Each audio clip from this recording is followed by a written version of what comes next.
Да ви посакам срдечно добре дојде на ова свеченост по повод одбележување на денот на командата за обука и доктрини. Денес одаваме почит на еден исклучително значаен датум, денот кога во 1992 година во касарната во Охрид се појави првиот војник на отслужување на воен рок во самостојна држава. Тоа беше почеток на нова ера, темелот врз кој се изгради современата армија. Со таа прва класа започна процесот на создавање обучени и подготвени кадри кои ја презедува одговорноста за обезбедување на државната граница и суверенитетот на државата. Од тогаш до денес, командата за обука и доктрини помина низ бројни трансформации, но нејзината мисија остана непроменета. Развој и градење на човечки капацитети на армијата преку квалитетна индивидуална и колективна обука, развој на доктрини и примена на учени лекции. Секогаш водени од нашето мото, секоја вештина бара усовршување. Почитувани, денешниот ден е и можност да се подсетиме на резултатите што ги постигнавме во изминатиот период. Преку Центарот за индивидуална обука успешно се реализира бројни курсеви за професионален развој. Обучени се стотина подофицери и професионални војници.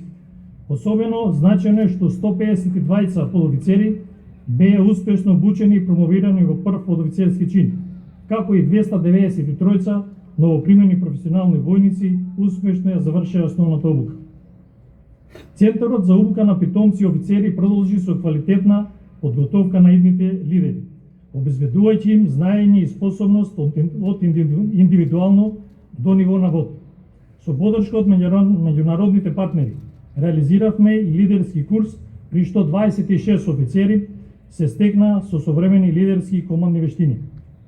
Во Центарот за странски јазици припадниците на армијата ги унапредија своите јазични способности, што е клучно за интероперабилноста и соработка со сојузниците.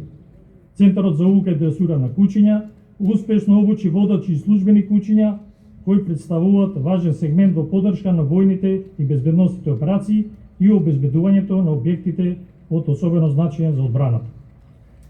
Во делот на колективната обука, преку Центарот за поддршка на обуката беа поддржани бројни национални и меѓународни вежби, со учество на илјадници припадници армијата и од сојузничките и партнерските земји. Особено значени се и компјутерските асистираните вежби, реализирани во Центарот за симулации, кои ја унапредуваат способноста на командите и штабовите во процесот на донесување на војни одлуки. Паралелно со тоа, активно работевме на развојот на војните доктрини, правила и упатства, кои представуваат основа за унапредување на знаењата и вештините на целиот персонал. Не помалку значања и е посветеноста во развојот на резервната компонента на армијата како важен сегмент на одбраната и безбедноста. Почитувани, командата за обука и доктрини останува цврсто посветена на исполнување на дадените задачи, усогласување со НАТО стандардите и континуираното унапредување на способностите на армијата. Воено нашите припадници дадоа значаен придонес и во поддршка на цивилните институции, особено при исправување со пожарите што ја зафатија нашата земја. Во таа насок, дозволете ми да изразам искрена благодарност до Министерството за одбрана, Генералштабот на армијата, сите командни единици на армијата, како и до државните и локалните институции за нивната континуирана поддршка.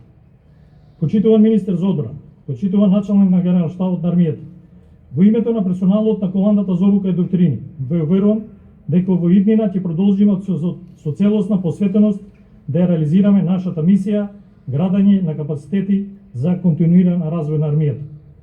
Во наредниот период ќе се фокусираме на поддршка на значајни вежби, како и на понатамошен развој на професионалните и лидерските способности на персоналот.